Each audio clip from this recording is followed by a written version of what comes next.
El Apocalipsis de San Juan. Capítulo 10. Vi descender del cielo a otro ángel fuerte, envuelto en una nube, con el arco iris sobre su cabeza, y su rostro era como el sol, y sus pies como columnas de fuego. Tenía en su mano un librito abierto, y puso su pie derecho sobre el mar, y el izquierdo sobre la tierra. Y clamó a gran voz, como ruge un león. Y cuando hubo clamado, 7 truenos emitieron sus voces. Cuando los 7 truenos hubieron emitido sus voces, yo iba a escribir, pero oí una voz del cielo que me decía: sella las cosas que los 7 truenos han dicho, y no las escribas. Y el ángel que vi en pie sobre el mar y sobre la tierra levantó su mano al cielo y juró por el que vive por los siglos de los siglos, que creó el cielo y las cosas que están en él, y la tierra y las cosas que están en ella, y el mar y las cosas que están en él, que el tiempo no sería más, sino que en los días de la voz del 7º ángel, cuando él comience a tocar la trompeta, el misterio de Dios se consumará, como él lo anunció a sus siervos los profetas. La voz que oí del cielo habló otra vez conmigo y dijo: ve y toma el librito que está abierto en la mano del ángel que está en pie sobre el mar y sobre la tierra. Y fui al ángel, diciéndole que me diese el librito, y él me dijo: toma y cómelo, y te amargará el vientre, pero en tu boca será dulce como la miel. Entonces tomé el librito de la mano del ángel, y lo comí, y era dulce en mi boca, como la miel. Pero cuando lo hube comido, amargó mi vientre, y él me dijo: es necesario que profetices otra vez sobre muchos pueblos, naciones, lenguas y reyes. Después de estudiar, comenzar a estudiar este libro y llegar hasta aquí, a un capítulo como este, el capítulo 10 de Apocalipsis, es que entiendo un poco más la razón por la cual Juan Calvino nunca predicó de Apocalipsis. La verdad es que los pastores a veces aman a uno mucho, y cuando decidieron que yo predicara de esta serie, no sé cómo tomarlo ahora, cómo explicar. Es cuando uno llega a capítulos como este que uno dice, Pero la verdad es que lo que vimos desde el primer día, que Apocalipsis es un libro que tiene bendición para el que lee y guarda sus profecías, es una realidad. Y nosotros, aunque nos podamos sentir aquí o allá perdidos por la naturaleza de este libro, la verdad es que nosotros podemos ser sumamente animados, aún con el mínimo porcentaje que tengamos de entendimiento de un libro como este de Apocalipsis. Hay simbologías de las que quizás nunca estemos seguros de lo que significa. Pero cuando tenemos el sentido general, tal como ocurre con las parábolas, nosotros somos altamente edificados y motivados. Pero es un buen momento para pedir a Dios que nos ayude. Vamos a orar. Padre, te damos gracias por la bendición de tener tu palabra. Te damos gracias por la bendición de poder congregarnos. Te damos gracias por la bendición de vivir en una nación donde es libre la realidad de que podemos reunirnos a alabar y bendecir tu nombre y juntos animarnos los unos a los otros. Gracias, Señor, por permitirnos estar aquí estudiando este libro. Queremos, Señor, pedirte, rogarte que tú alimentes nuestras almas, que espiritualmente nosotros vengamos a ser nutridos, fortalecidos con tu palabra y tu verdad.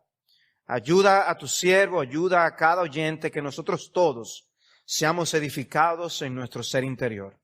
La esperanza eres tú, de que nosotros podamos derivar las cosas que tú deseas que nosotros pongamos en nuestras almas para llevar hacia adelante tu evangelio. En el nombre de Jesús nos encomendamos a ti. Amén. Apocalipsis no nos da respiro en cuanto al uso de símbolos y de imágenes para comunicar su mensaje. Y uno con razón puede preguntarse, ¿por qué un mensaje tan difícil? ¿No sería mejor decir las cosas en un lenguaje más llano? Bueno, eso depende de algunas cosas, porque todo en la Escritura tiene un propósito.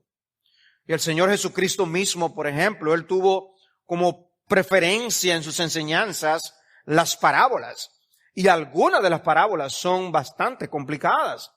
Enseñanzas que a veces levantan muchas preguntas. Él mismo dijo,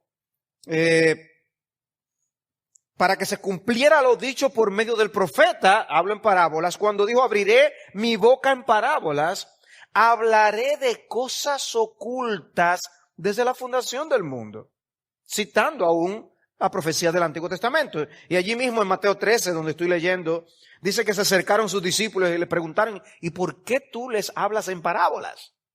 Y en la respuesta, en el versículo 14 de Mateo 13, dice, en ellos se cumple la profecía de Isaías que dice, al oír oiréis y no entenderéis, y viendo veréis y no percibiréis, porque el corazón de este pueblo se ha vuelto insensible y con dificultad oyen sus oídos y sus ojos han cerrado, no sea que vean con los ojos y oigan con los oídos y entiendan con el corazón y se conviertan y yo los sane. Pero dichosos vuestros ojos porque ven y vuestros oídos porque oyen. O sea que Cristo mismo enseñó con estos símbolos, con este lenguaje donde evidentemente oculta verdades tras declaraciones. Y uno de los propósitos es probar la intención con que nosotros escuchamos la voz de Dios. Y dice el que es duro de corazón se podrá endurecer más con este mensaje, pero otros serán bendecidos y verdaderamente alimentados. O sea que hay algo que se prueba la actitud de la gente. Y nosotros en un sentido estamos siendo probados oyendo Apocalipsis. El contenido de Apocalipsis trata en gran medida de visiones que Dios dio al apóstol Juan para alentar al pueblo de Dios que vivía precisamente en días muy difíciles en los días del Imperio Romano. Si el imperio se encontraba con un mensaje muy llano denunciando algunas cosas como las que con símbolos denuncia Apocalipsis, posiblemente se ofendería. Estuve leyendo acerca de cómo anda la persecución en la China y cómo las autoridades están buscando todas las vías posibles y por haber para poder expulsar a los misioneros. Y están haciendo las cosas bastante difíciles. Y usan hoy hasta la tecnología del reconocimiento de los rostros para poder ubicar a las personas. Y imagínense que encuentren cierto tipo de material, ellos inmediatamente se tornan en contra de estos hombres. Algunos están involucrados en ministerios de publicación de materiales. Y cuando encuentran ciertas de estas cosas, son cosas comprometedoras. Imagínense que fuera algo llano, franco, abierto. Es más fácil que cuando es algo en un lenguaje medio código. Bueno, Apocalipsis es un lenguaje medio código que el pueblo de Dios podía usar en ese entonces sin que las denuncias del libro se atribuyeran necesariamente a una persona concreta. Y se puede hablar así en ese sentido de Babilonia. Es como que nosotros hablemos aquí de algo que está pasando en la República Dominicana y digamos, porque en Egipto y las plagas, y estamos refiriéndonos a cosas de nuestro diario vivir. Bueno, Apocalipsis sirve algo así en ese contexto y Dios lo usaba para alentar al pueblo de Dios. No solo en los días de Juan, sino a partir de los días de Juan hasta nuestros días.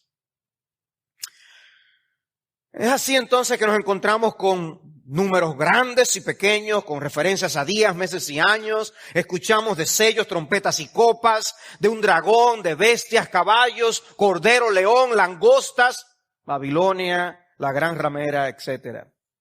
Pero todo para traernos instrucción relevante para el día de hoy.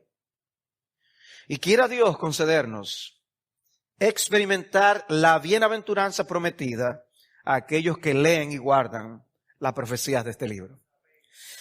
Cuando estudiamos los 7 sellos anteriormente, observamos que entre el 6º y el 7º sello hubo una pausa o un interludio, que fue el capítulo 7. Y con las 7 trompetas ocurre algo similar. En los capítulos 8 y 9 vimos el toque de las primeras 6 trompetas. El toque de la 7ª no aparece sino hasta el capítulo 11, que veremos, si Dios lo permite, la semana próxima. De manera que lo que tenemos en el capítulo 10 es otra pausa, un interludio que llega hasta el versículo 13 del capítulo 11.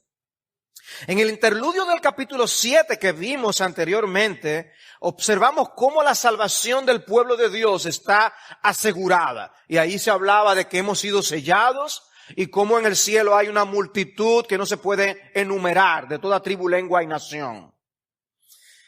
De manera que es como si nos estuviera llevando por el recorrido de los sellos, pero hace una pausa para hacernos ver el privilegio que tiene el pueblo de Dios.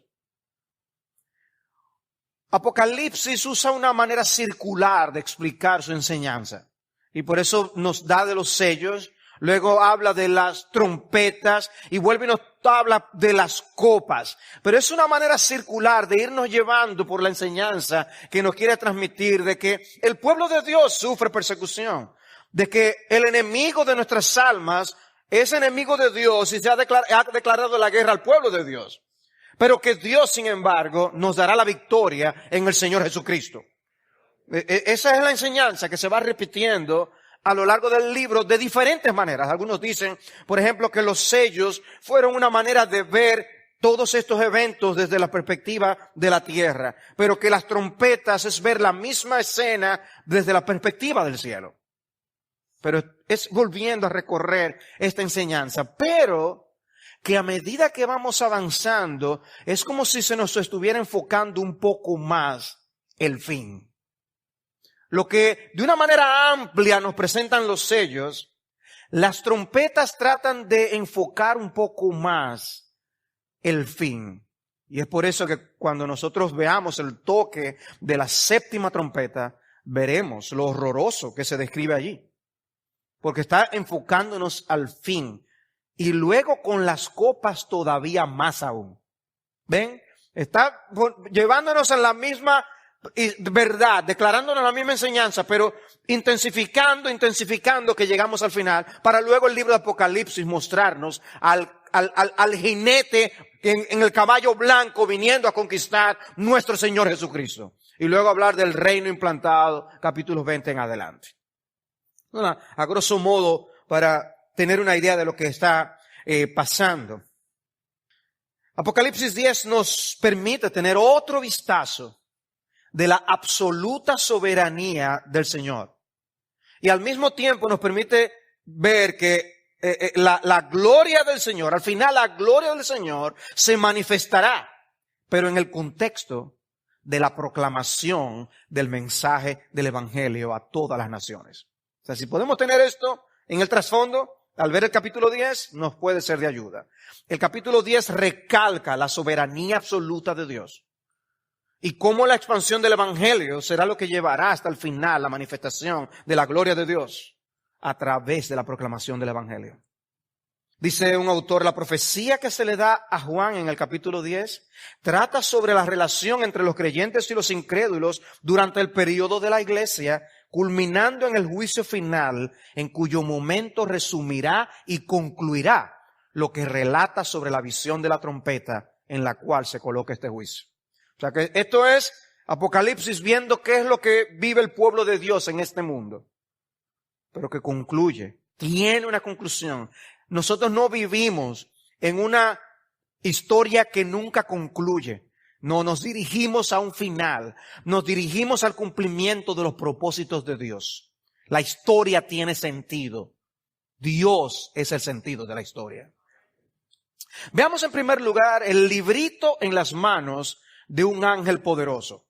Y observarán que quiero mencionar el librito, aunque el librito se menciona más o se detalla más en la segunda parte del capítulo, se menciona sin embargo en la primera parte, pero es solo una mención. El énfasis está en el ángel poderoso que tiene ese librito en las manos. Pero quiero que vean que el elemento común es el librito. Pero dice en la primera sección de este capítulo, y vi a otro ángel poderoso que descendía del cielo envuelto en una nube, y el arco iris estaba sobre su cabeza, y su rostro era como el sol, y sus pies como columnas de fuego, y tenía en su mano un librito abierto. Así nos introduce esto, y ya nosotros leímos en la lectura el resto del capítulo. ¿Recuerdan lo que nos enseñaba el pastor Marcos esta mañana cuando trató Daniel 3? Y él nos preguntaba que cuál es el verdadero protagonista de esa historia. Y vimos que Dios es el protagonista. Y su poder y soberanía, de que Él hace cuanto le place. De la misma manera, no nos podemos equivocar, y porque solo vemos mencionado de una forma enfática el ángel poderoso, el librito, que nosotros la mente se nos vaya y se nos distraiga en estos elementos y no en el Dios detrás de esos elementos. Es importante tener esto en cuenta. ¿Qué vio Juan? ¿Qué vio Juan? Recuerden, Apocalipsis son visiones. ¿Qué vio Juan? Bueno, él dice, vi otro ángel poderoso que descendía del cielo, envuelto en una nube. Un arco iris estaba sobre su cabeza.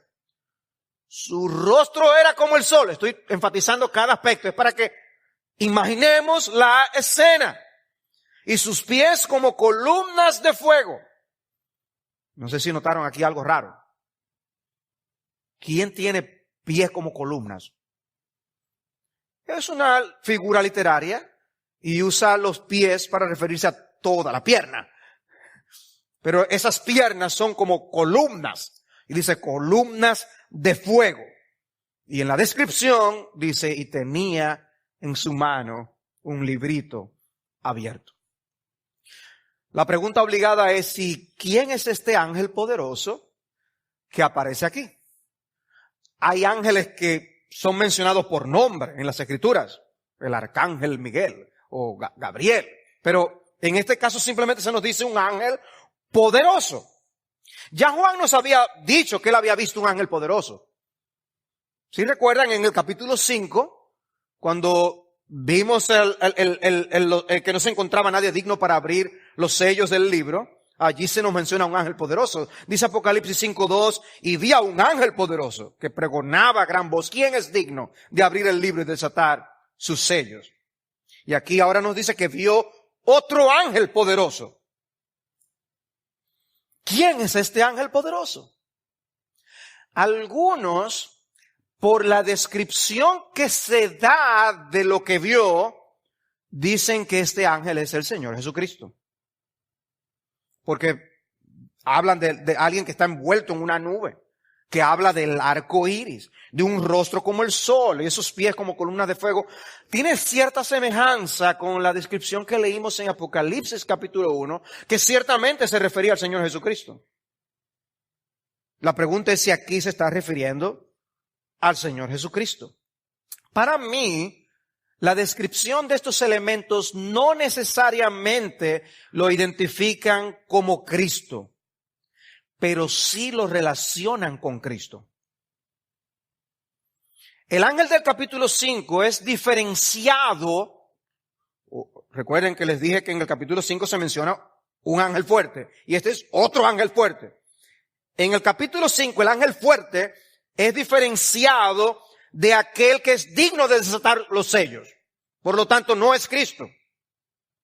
Y por la misma razón también creo que aquí en el capítulo 10 no se está refiriendo a Cristo. Este ángel fuerte es un ángel enviado por el Señor y representa al Señor. Y por eso la dignidad y la majestad con la que desciende. No siempre que se menciona algo majestuoso es porque ahí está Dios presente, pero sí alguien que representa a Dios.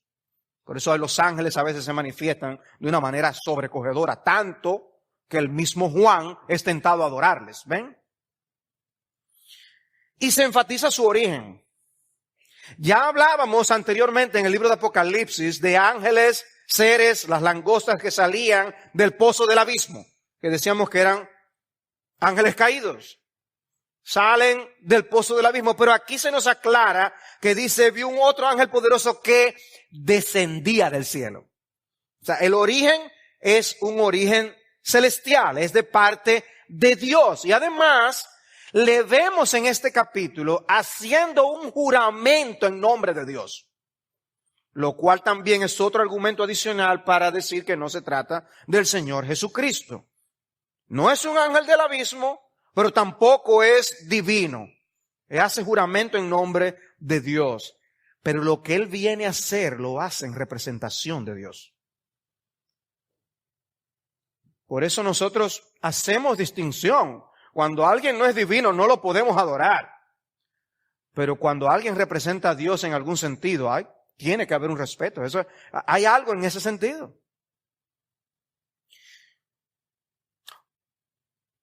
Un elemento importante, como ya les he mencionado, a destacar es que ese librito está en la mano del ángel.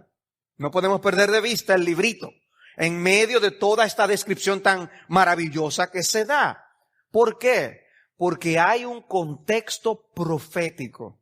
Aquí hay un misterio, un anuncio primordial al que Juan tiene que prestar la atención.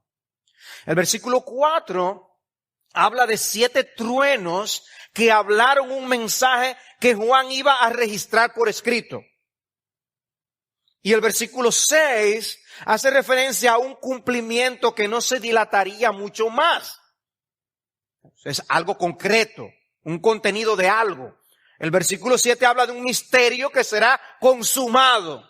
Algo que ya Dios le había comunicado a sus profetas anteriormente. ¿Ven el punto? Hay un contenido que Dios está dando a conocer. Hay una revelación de Dios. Hay un librito. Es lo que quiero que tengamos pendiente. Otra pregunta. Eso en cuanto a qué vio Juan. Y él está narrando qué fue lo que yo vi. La siguiente pregunta es, ¿qué hizo el ángel que vio Juan? Y se nos da una descripción de las cosas que hizo el ángel. Primero, en la segunda parte del versículo 2, se nos dice que puso un pie sobre el mar y el otro sobre la tierra. Puso el pie derecho sobre el mar y el izquierdo sobre la tierra. Esa información se menciona 2 veces más en el capítulo. Sí. Es difícil leer de sopetón el capítulo 10 y observar todos estos elementos. Pero cuando uno se detiene a verlo tranquilamente, que se destaque 2 veces más que este ángel tenía sus pies de esa forma, tiene algún propósito. Que 3 veces en tan poco espacio se mencione algo así. ¿Tendrá eso algún significado? Con razón, muchos ven aquí una imagen de la soberanía de Dios. Donde tú puedes plantar tus pies, tú dices, esto es mío. De alguna manera, este ángel está diciendo, yo estoy aquí con la autoridad de alguien. Y abarco mucho, tanto el mar como la tierra.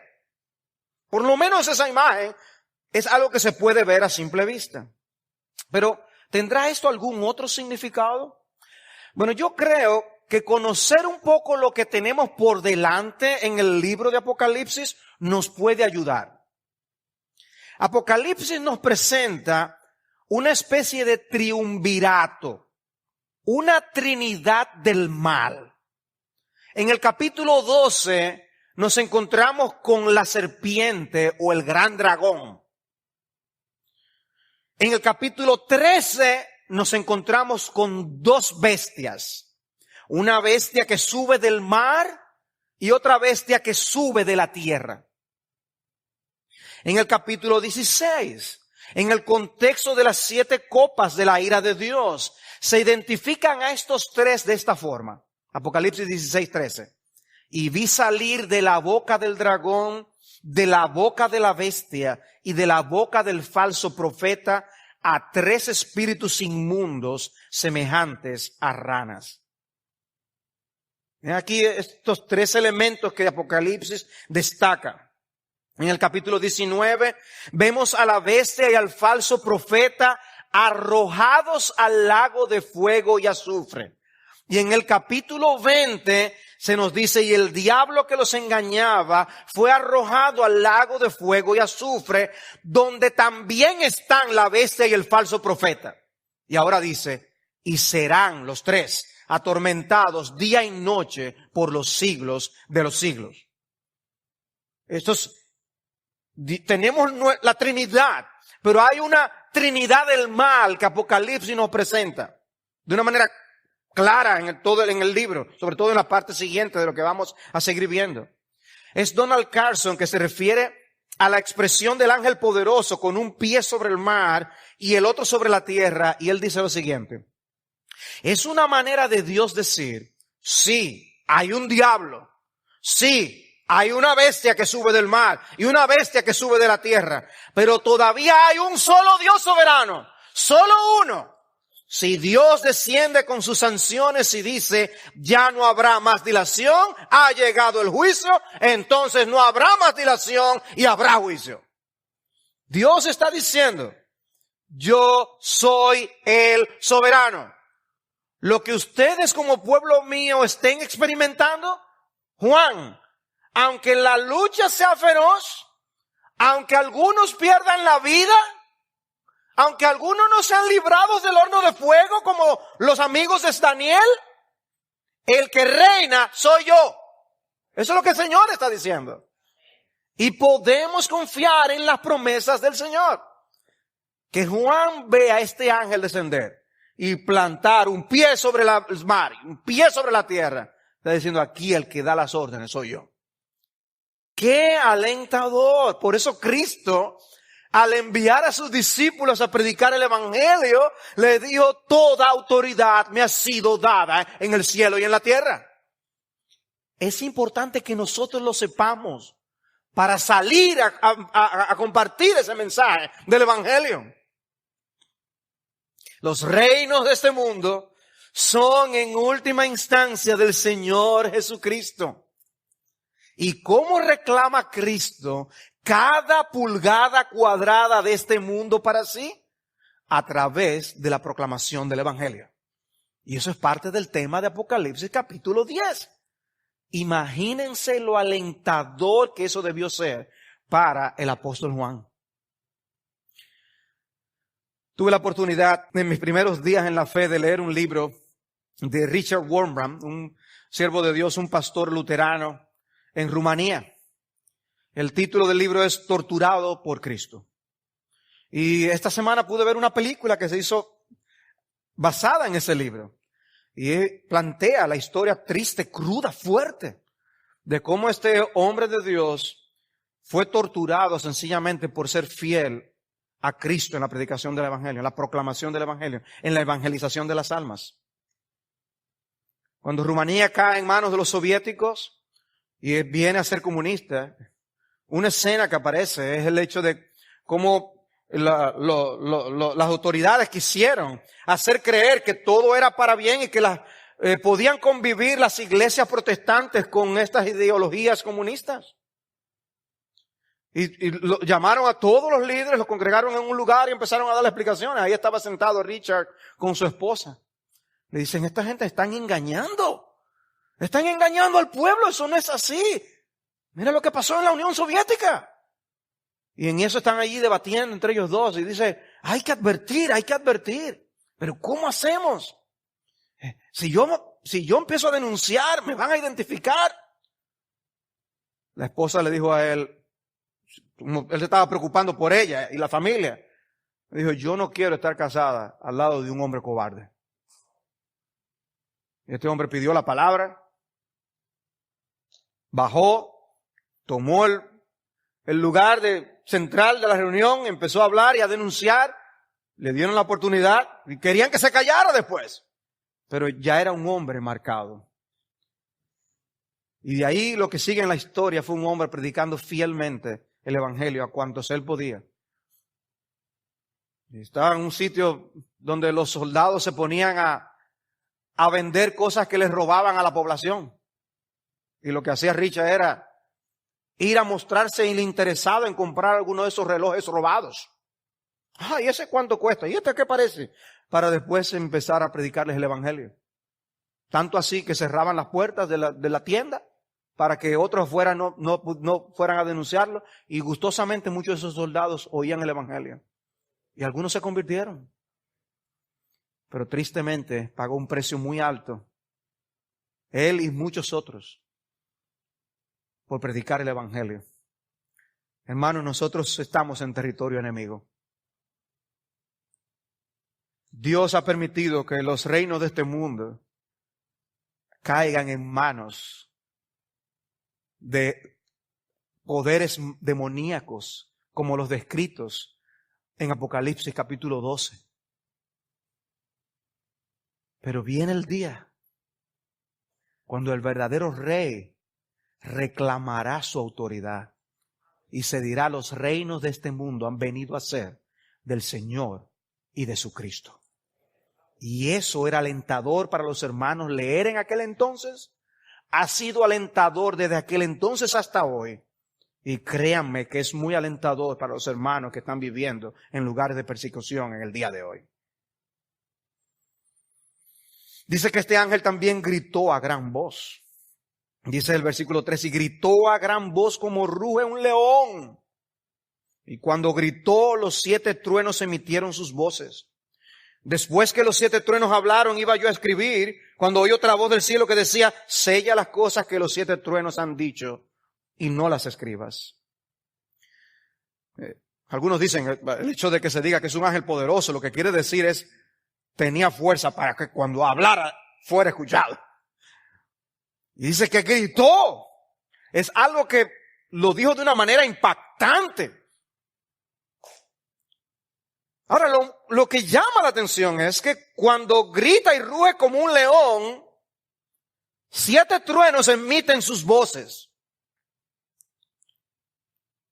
Obviamente, el escenario, sobre todo si ustedes le preguntan a los niños, el escenario de una tormenta con truenos, relámpagos y centellas, no es algo de decir, ¡ay, qué bien! No es algo a temer. El texto no lo dice, pero ¿no serían estos truenos una referencia al juicio severo que vendría sobre los moradores de la tierra? Porque normalmente la figura del trueno se relaciona con el juicio de Dios, con la ira de Dios en la palabra.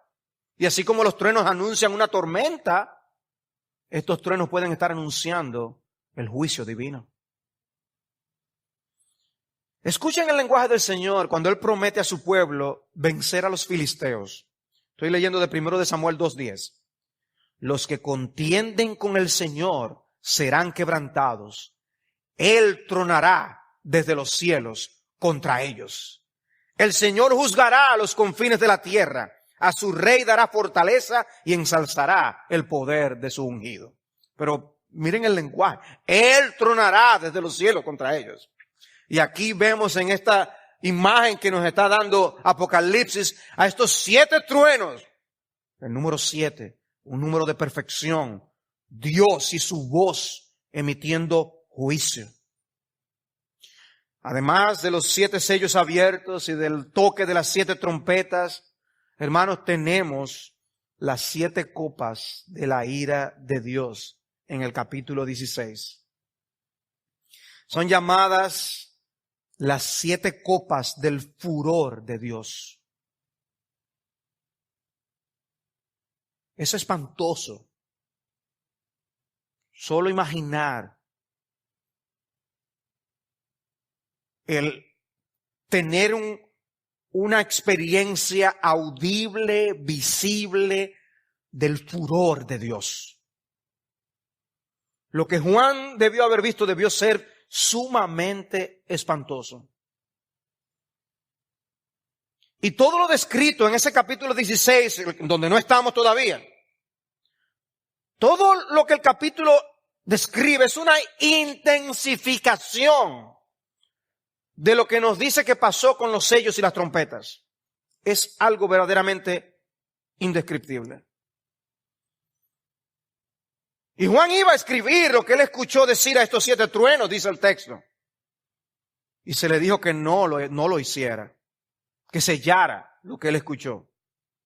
Y esa orden evoca una instrucción que el Señor le dio al profeta Daniel, tanto en el capítulo 8 de Daniel como en el capítulo 12.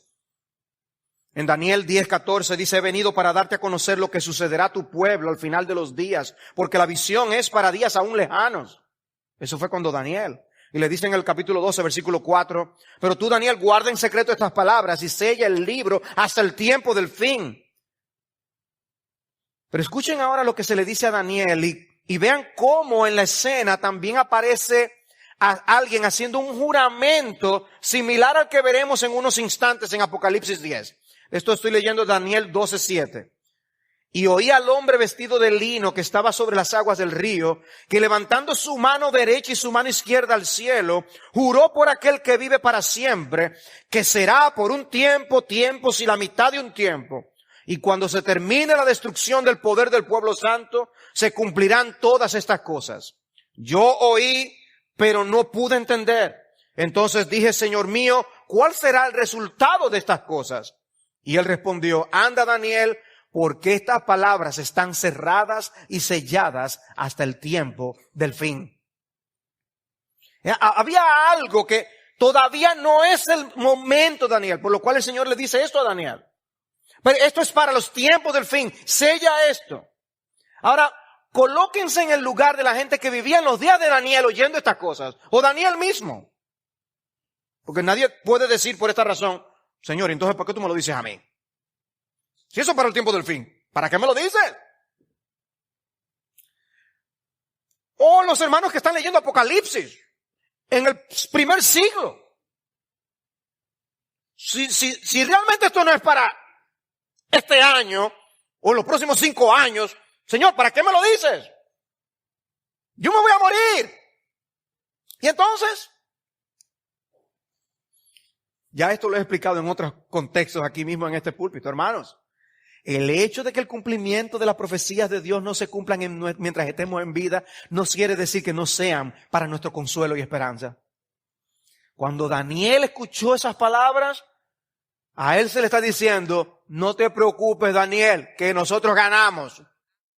Y los del primer siglo leyendo Apocalipsis: no te preocupes, Juan, ni los demás hermanos, nosotros ganamos.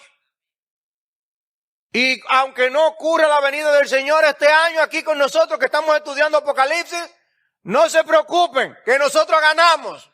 Puede que no conozcamos todos los detalles de la historia, cómo será y cuándo será. Pero Dios está diciendo: yo estoy en control. Y cuando yo diga, ocurrirá. Sella las cosas. Es interesante que en Apocalipsis 22, Juan dice en el versículo 10, también me dijo: no selles las palabras de la profecía de este libro, porque el tiempo está cerca. Se le dijo a los creyentes de aquel día. Hay un sentido en el que estas enseñanzas de Apocalipsis, hermanos, sea que vivamos en el primer siglo, en el 10º o en el siglo XXI, son nuestras. Estas promesas son nuestras. Debemos internalizarlas, apropiarnos de ellas. Dios es soberano para revelar lo que Él entienda al hombre, lo que Él quiera al hombre. Por eso en este contexto le dice: sella estas cosas. ¿Cuánto nos hubiera gustado saber qué fue lo que dijeron esos truenos? Pero él dice: sella eso, Juan. Porque Dios no nos revela todo.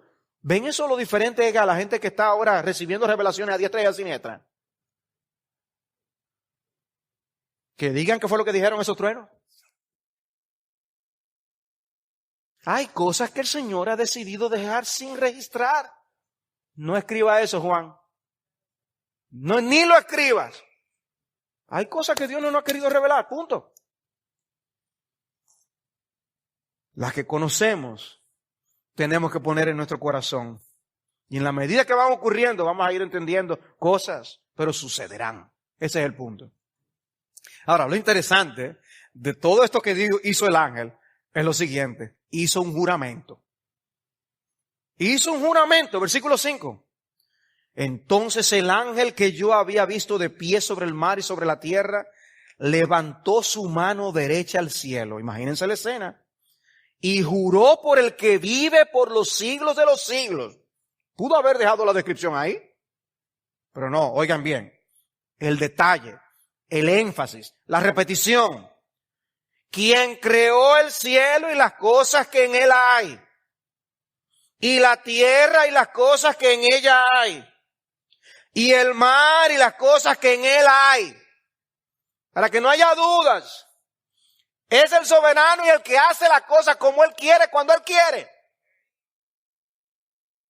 Juró por el que vive por los siglos de los siglos, que ya no habrá dilación, sino que en los días de la voz del séptimo ángel, recuerden, séptima trompeta, señalando cada vez más, con más intensificación, llegando a las cosas del fin. Cuando esté para tocar la trompeta, entonces el misterio de Dios será consumado, como Él lo anunció a sus siervos los profetas. Juan, estas son cosas que yo había hablado a través de los profetas. Amados hermanos, no nos ocurre a veces que encontramos leer los profetas del Antiguo Testamento y decimos, oye, aquí hay cosas como que complicadas y difíciles. Amados hermanos, tenemos que pedir a Dios que nos abra el entendimiento. Aquí vemos que el Señor le dice a Juan, yo he hablado de esas cosas en los profetas. Nosotros necesitamos hurgar y ver en esas cosas en los profetas. Hay cosas maravillosas en los profetas. Por eso siempre les he dicho, para entender Apocalipsis, hay que leer los profetas del Antiguo Testamento. Mucho lenguaje es prestado de allá. La forma de decir, las ilustraciones, las figuras que usa, son tomadas de los profetas. Este misterio de Dios que será consumado, son cosas que ya yo había hablado por los profetas. Y vuelvo y recalco, a gente que vivió cientos de años antes que Cristo viniera a este mundo. Y ya los profetas les estaban hablando de estas cosas. Me dice, ¿y por qué? Para el aliento y esperanza de ellos. Es por eso que el profeta Isaías le dice, consolaos, pueblo mío, consolaos con estas cosas. Eran para consolar al pueblo de Dios, que Dios le decía lo que iba a suceder. Ahora, cuando escribía a través de los profetas que vivieron 700 y 500 años antes de Cristo, estas cosas estaban todavía muy al futuro, que incluía la encarnación, la muerte en la cruz, resurrección, ascensión, segunda venida, todo, venida del reino, la consumación del reino, todo estaba incluido. Cuando llegamos a los días del Evangelio, cuando Cristo muere en la cruz, los que estaban vivos en esa época escucharon a los apóstoles predicando en los primeros capítulos de Hechos. Ellos tenían ya una parte de la que podían decir, hemos visto el cumplimiento de esas profecías de los profetas. Pero había muchas otras cosas que quedaban para el futuro. Y ellos tenían que mirar al futuro. Ya ellos habían tenido como un registro histórico la realidad de la encarnación de Cristo, su muerte, su resurrección y su ascensión. Pero quedaba un elemento al futuro, que es de lo que Apocalipsis dice, la segunda venida del Señor. El Cordero vuelve otra vez, pero vuelve como un león. ¿Ven el punto? ¿Y nosotros dónde estamos? En la historia de la redención, oyendo estas cosas. Hermanos, ya nosotros tenemos una parte que sabemos que ocurrió. Hemos visto el cumplimiento de esas profecías del Antiguo Testamento y parte de las profecías de cosas dichas aún en el Nuevo Testamento, que las hemos visto ya como historia, explicadas. Pero ahora nosotros vivimos en esta época del todavía no. Estamos expectantes para cuando nuestro Señor Jesucristo regrese en gloria. Y qué bueno que lo dice a manera de juramento. Es como si estuviera diciendo, oye, me pueden estar seguros que eso va a pasar. Y es como son lo que nosotros encontramos en Hebreos capítulo 6. ¿Recuerdan ustedes esa historia, ese contenido de Hechos de Hebreos capítulo 6, cuando dice que para que por dos cosas inmutables, para que nosotros recibamos consuelo, Dios nos ha dicho estas cosas? Lo prometió y lo juró. ¿Para qué dice que Dios hizo eso? Para que nosotros fuéramos consolados, estimulados, animados. Porque Dios no necesita jurar de que para que le crean. Dios solo tiene que decirlo una vez y ya es así. Cantamos de la fidelidad de Dios hoy, precisamente por eso. Creemos que Dios es fiel y Él cumplirá todas sus promesas. Pero Él hasta nos permite ver que estas son cosas de las que ha habido un juramento celestial, de que estas cosas se cumplirán. Y así como se han cumplido algunas, el resto también se cumplirá. Este ángel es un enviado, un mensajero de Dios, un emisario del cielo para comunicarnos algo. Todo lo que rodea a ese ser angelical nos está dejando saber la majestad de quien habla, que no es otro. El mensaje que se está comunicando es de Dios, el creador, el soberano de los cielos y de la tierra. Los mensajeros no son nada en comparación con Dios, el que envía el mensaje. Por eso la maldición que Pablo da en Gálatas capítulo 1, de que si aún un ángel se apareciera del cielo diciendo este otro evangelio es verdad, siendo mentira, sea maldito. Toda persona está por debajo de la autoridad del creador de todas las cosas. Nadie está por encima del mensaje de Dios para los hombres. El límite de los tiempos está en las manos de Dios. Y Él ha ido cumpliendo sus promesas y sus profecías. Y Dios cumplirá todas las promesas de su glorioso evangelio. El Cristo triunfante será contemplado y admirado por todos. ¿Y cuál es la razón del juramento? Para que tú seas animado. Y dice el texto, el misterio de Dios será consumado. Ya no habrá más dilación. Eso se cumplirá. No se quedará en el aire. Hay cosas que nosotros dejamos sin cumplir, inconclusas. Dios no dejará nada en el aire. Él cumplirá todas y cada una de sus promesas. El misterio de Dios será consumado. Pasemos entonces a ver los versículos del 8 al 11. Hemos visto el ángel poderoso que tenía este librito en sus manos. Veamos ahora el librito en la boca y las entrañas del apóstol Juan. El librito en la boca y las entrañas del apóstol Juan. Dice, y la voz que yo había oído del cielo, la oí de nuevo hablando conmigo y diciendo, ve, toma el libro que está abierto en la mano del ángel que está de pie sobre el mar y sobre la tierra. Entonces fui al ángel y le dije que me diera el librito. Y él me dijo, tómalo y devóralo, te amargará las entrañas, pero en tu boca será dulce como la miel. Tomé el librito de la mano del ángel y lo devoré. Y fue en mi boca dulce como la miel. Y cuando lo comí, me amargó las entrañas. Y me dijeron, debes profetizar otra vez acerca de muchos pueblos, naciones, lenguas y reyes. Ok, ¿qué es este librito? ¿Qué libro tan misterioso? Bueno, algo podemos decir. Yo no creo que se refiera al libro de Apocalipsis capítulo 5. Algunos creen que sí, que se refiere al mismo libro. Otros llegan a decir, ese librito no es más que el contenido del resto del libro de Apocalipsis.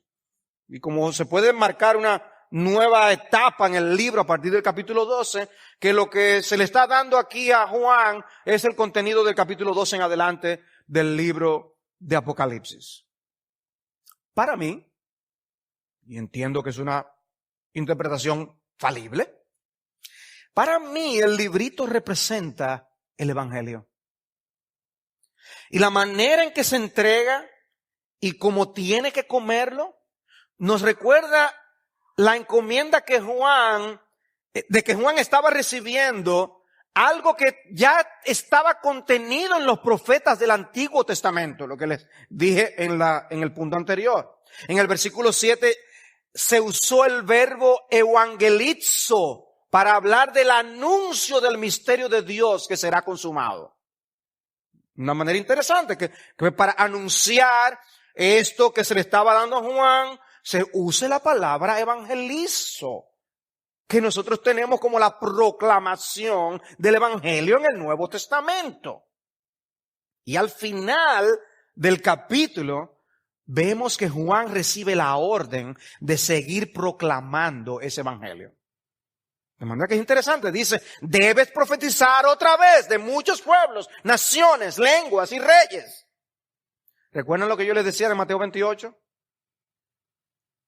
Cristo está diciendo, toda autoridad me ha sido entregada en el cielo y en la tierra. Ok, váyanse a predicar.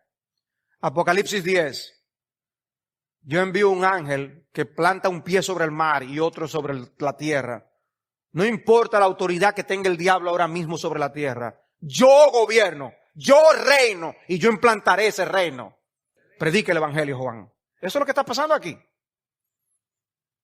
El Mesías ya vino, murió, resucitó y ascendió, como les decía. Pero ahora falta que Él descienda en gloria. Y mientras eso ocurre, la misión de la iglesia es predicar el Evangelio. Ese es un mensaje que tiene que ver con toda tribu, lengua y nación, Juan.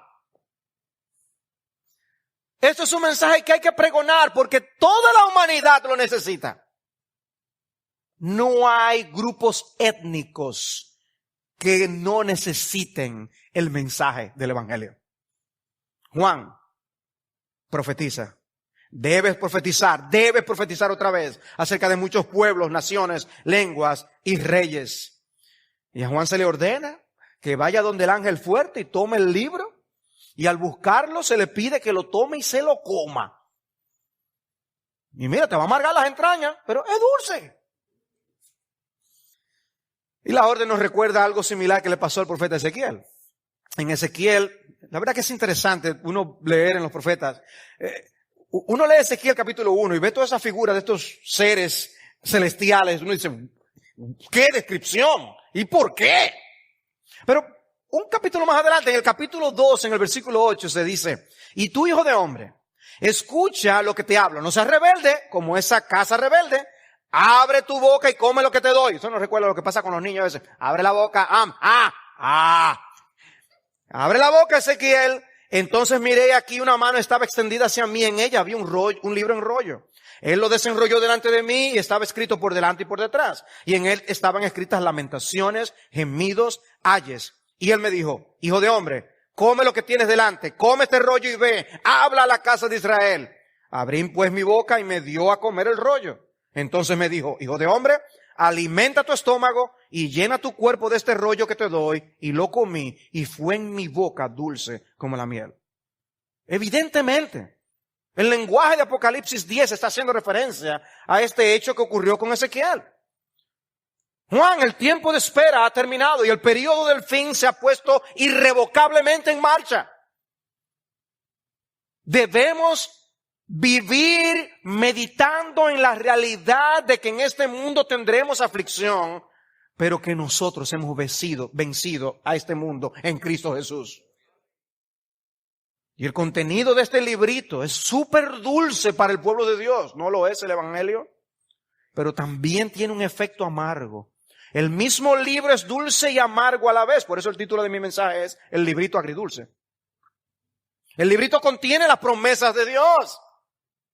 Y ciertamente hay promesas de vida que endulzan el corazón. Dios perdonará todos nuestros pecados en Cristo. La justicia perfecta de Cristo será puesta para siempre en nuestra cuenta. Una vez salvados, nada puede impedir que seamos glorificados y que habitemos eternamente con el Cordero. Pero el librito también contiene promesas de juicio y destrucción. Y lo que Dios promete, Él lo cumple. Y esa parte del librito es muy amarga.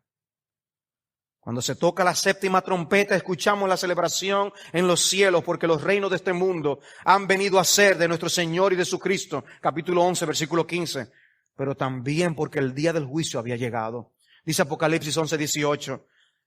Vino tu ira y llegó el tiempo de juzgar a los muertos y de dar la recompensa a tus siervos los profetas, a los santos y a los que temen tu nombre, a los pequeños y a los grandes, y de destruir a los que destruyen la tierra.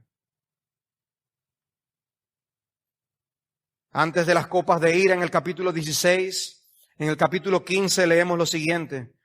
15:1. Y vi otra señal en el cielo grande y maravillosa, 7 ángeles que tenían 7 plagas, las últimas porque en ellas se ha consumado el furor de Dios. Y luego en el versículo 7, entonces uno de los 4 seres vivientes dio a los 7 ángeles 7 copas de oro llenas del furor de Dios, que vive por los siglos de los siglos. Y el capítulo 16 comienza con la orden de derramar en la tierra las 7 copas del furor de Dios. Hermanos, ¿no es eso algo agridulce?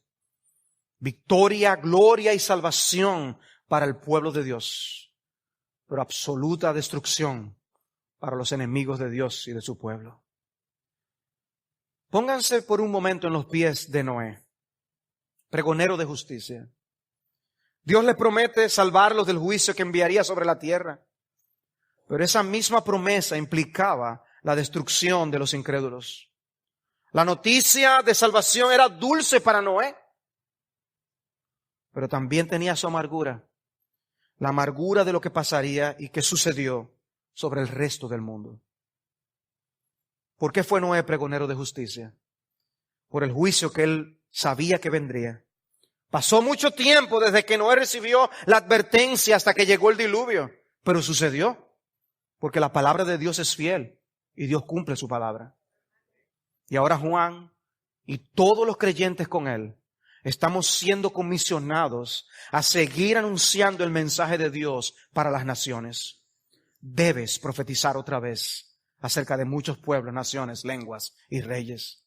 Juan fue llamado por Cristo a ser uno de sus apóstoles y aquí es recomisionado a predicar el mensaje apostólico a las naciones. Me encantó esto que decía Derek Thomas. Hay veces cuando aún los más notables siervos de Dios necesitan una palabra de aliento para continuar. Y Juan estaba siendo alentado a la edad que estaba escribiendo el libro de Apocalipsis. Un anciano proclama este mensaje. Sigue proclamando este mensaje. Debes profetizar. Hay un sentido de urgencia en el lenguaje, aunque algunos no lo tomen en serio y cometen un gravísimo error al hacerlo. Pero nosotros no podemos equivocarnos en esto. La predicación de las buenas nuevas del Evangelio no está desconectada del anuncio del juicio de Dios, sino que como Jonás tenemos que anunciar el juicio y la destrucción de Dios que se avecina. Las buenas nuevas gloriosas brillan con el trasfondo de las terribles noticias del toque de la 7ª trompeta y de las 7 copas de ira. Y obviamente no podemos anunciar el juicio de Dios con la actitud de Jonás, sino con la actitud del profeta Jeremías ante el castigo anunciado por el Señor sobre Israel. ¿Quién me diera que mi cabeza se hiciera aguas y mis ojos fuente de lágrimas para que yo llorara día y noche por los muertos de la ira de mi pueblo? Si no escucháis esto, mi alma sollozará en secreto por tal orgullo. Mis ojos llorarán amargamente y se anegarán en lágrimas porque he sido hecho cautivo del rebaño del Señor. Y en el libro de Lamentaciones, arroyos de agua derraman mis ojos a causa de la destrucción de la hija de mi pueblo. O Ezequiel 21, y cuando te digan, ¿por qué gimes? Dirás, por la noticia que viene. He aquí viene y sucederá, declara el Señor Dios. Y vemos al Señor en Lucas capítulo 19. Al ver la ciudad lloró sobre ella. Oh, si tú también hubieras sabido en este día lo que conduce a la paz, pero ahora está oculto a tus ojos. No estaban viendo el peligro que se avenía sobre ellos, porque sobre ti vendrán días cuando tus enemigos echarán terraplén sobre ti, te sitiarán, te acosarán por todas partes, te derribarán, porque no conociste el tiempo de tu visitación. Hace muchos años prediqué aquí un mensaje que puse por título, un recordatorio a cristianos del infierno que está ahí. Yo mismo lo busqué en Sermon Audio, a ver si por casualidad estaba ahí, pero fue hace tanto tiempo que ni ahí estaba. Y el propósito era precisamente ponernos a pensar en lo que tenemos como cierto con respecto a una eternidad sin Cristo. Y la responsabilidad que eso pone sobre nuestros hombros de advertir a las personas del juicio venidero. ¿Por qué Jesús lloró? Jesús no lloró porque era un llorón. Jesús lloró porque Él más que nadie sabe lo que implica partir de este mundo sin la protección de su justicia. Y para que esa protección llegue a los pecadores necesitan escuchar el mensaje del Evangelio. No todos responderán, pero los escogidos de Dios sí lo harán. O que esto sirva de incentivo para nosotros, el pueblo de Dios, para en compasión y amor anunciar y proclamar las buenas nuevas del Evangelio, con el negro trasfondo de las malas noticias del juicio de Dios. Pero si tú estás aquí, no te has amparado en esa justicia.